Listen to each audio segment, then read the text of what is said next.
Halo semuanya, saya Wiwit Yuni Astuti, salah satu anggota dari tim KKN PPM UGM di Desa Jungkare tahun 2020.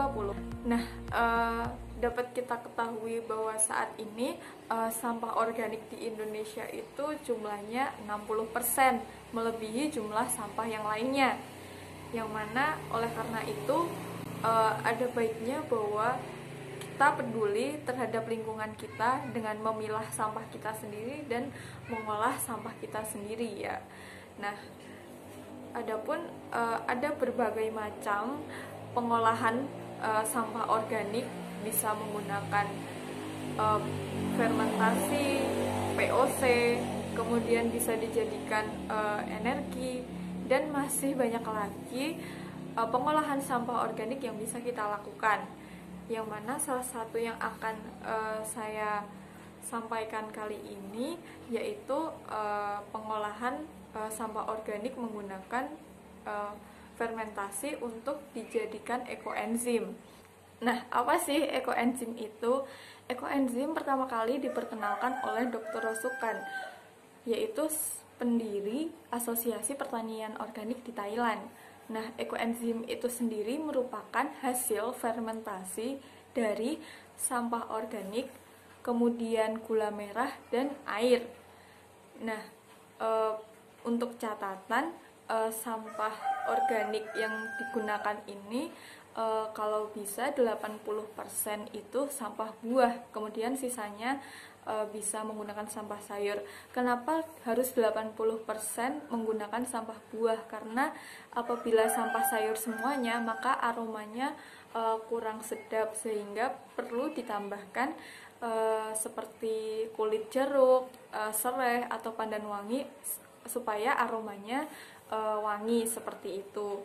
Nah, kemudian untuk perbandingannya yaitu sampah buah 3, kemudian gula merah 1, dan air 10 bagian. Kenapa menggunakan gula merah, tidak menggunakan gula putih? Karena gula pasir atau gula putih itu sudah melalui proses bleaching atau pemutihan dan menyebabkan mineralnya hilang. Namun lebih baik menggunakan gula merah karena kandungan mineralnya masih ada, dan lebih baik juga menggunakan molase seperti itu. Kemudian untuk tutorialnya bisa dicek di video berikut ini. Kita akan membuat ekoenzim dengan bahan utama yaitu gula jawa, 3 bagian sampah buah berupa kulit jeruk dan kulit pepaya yang saya gunakan kali ini. Kemudian ini ada air. Perbandingannya 1 cup 1 banding 3. Ini dicampur, perbandingannya 3 cup. Kemudian ini 10 cup ini. Jadi 1 banding 3 banding 10. Kemudian step pertama kita masukkan air 10 bagian atau 10 cup ini. Kemudian kita tuang gula jawa terlebih dahulu.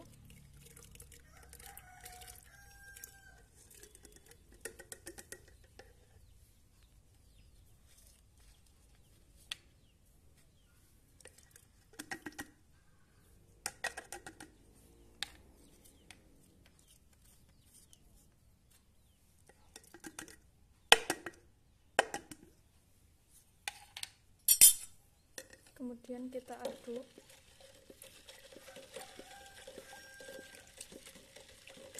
sampai larut. Kemudian apabila sudah larut, bisa dimasukkan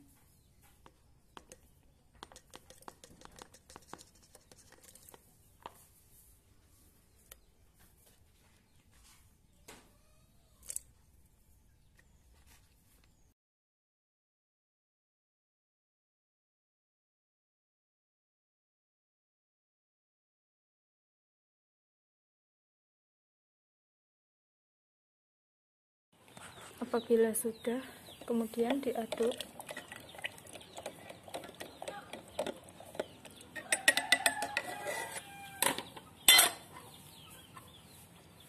dan ditutup.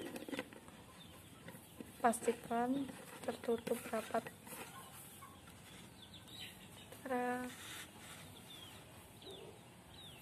Apabila sudah, kemudian diberi label tanggal,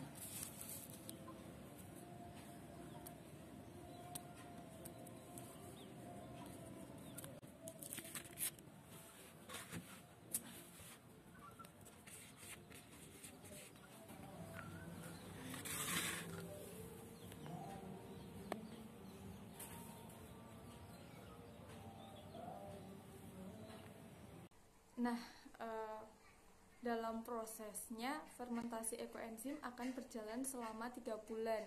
Apabila menginginkan hasil yang banyak, dapat dilakukan secara kolektif atau diproduksi secara massal menggunakan wadah yang besar-besar seperti itu.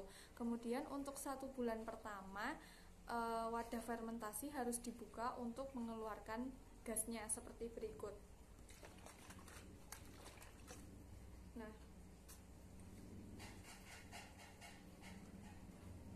Sebentar saja ya.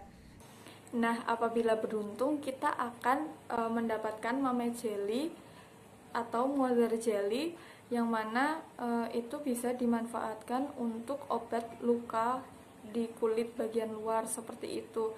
Namun hal ini tergantung dengan faktor lingkungan, faktor bahan yang tidak menentu seperti itu. Kemudian berikut manfaat dan takaran penggunaan ekoenzim, semoga bermanfaat. Manfaat ekoenzim, cara penggunaan dan takarannya. Yang pertama, untuk mencuci buah dan sayur, siapkan campuran 30 ml atau 2 sendok makan cairan ekoenzim dalam 1 liter air. Cuci buah dan sayur dengan air biasa terlebih dahulu, rendam selama 45 menit dalam campuran ekoenzim, tiriskan, simpan atau siap digunakan. Pupuk dan pestisida. Campurkan cairan ekoenzim dan air dengan perbandingan 1:200, kocorkan di tanah untuk menyuburkan tanah, semprotkan pada tanaman yang terserang hama. Catatan, jangan menyemprotkan cairan murni ekoenzim pada tanaman karena bersifat sangat masam yang dapat menyebabkan tanaman seperti terbakar. Antiseptik dan cairan pembersih serbaguna. Campurkan 30 ml atau 2 sendok makan cairan ekoenzim dengan 1 liter air. Takaran bisa diperbanyak sesuai kebutuhan. Yang pertama, untuk membersihkan sofa, untuk campuran air pada mesin cuci, membersihkan lantai, disemprotkan ke udara dan lingkungan sekitar, membersihkan peralatan rumah tangga. Dan catatan, hanya siapkan larutan campuran ekoenzim dan air setiap kali akan digunakan, maksimal 7 hari penyimpanan. Untuk mengurangi radiasi listrik, letakkan botol-botol cairan ekoenzim di sebelah alat-alat elektronik di rumah, jaringan internet, atau saklar untuk mengurangi radiasi listrik. Untuk mengurangi hawa panas pada mesin mobil, campurkan 30 ml cairan ekoenzim dengan air sesuai dengan tangki radiator. Untuk melancarkan genangan air dan pipa tersumbat, tuangkan cairan ekoenzim pada genangan air, selokan, tumpahan minyak, dan pipa tersumbat. Diamkan beberapa saat, lakukan seminggu sekali sampai tidak tersumbat. Untuk waduk dan danau tercemar, campurkan 1 liter cairan ekoenzim untuk 1000 liter air danau atau waduk. Lakukan berkala selama 3 bulan sekali hingga jernih. Terapi perendaman kaki, yaitu menggunakan 1 liter ekoenzim ditambah 2 liter air hangat ditambah 1 buah irisan lemon. Tutup seluruh tubuh dengan kain atau handuk agar racun dapat terdetoks maksimal. Disarankan untuk dilakukan pada malam hari menjelang tidur. Kemudian untuk mengobati luka kudis dan borok menggunakan mama jelly, yaitu tempelkan mama jelly di tempat luka dalam beberapa kali sehari. Jika telah digunakan, cuci mama jelly lalu rendam dengan cairan ekoenzim sampai luka mengering. Cairan murni ekoenzim dapat digunakan untuk mengobati luka dengan cara direndam agar mempercepat regenerasi sel dan membunuh bakteri. Sekian dan terima kasih, semoga bermanfaat.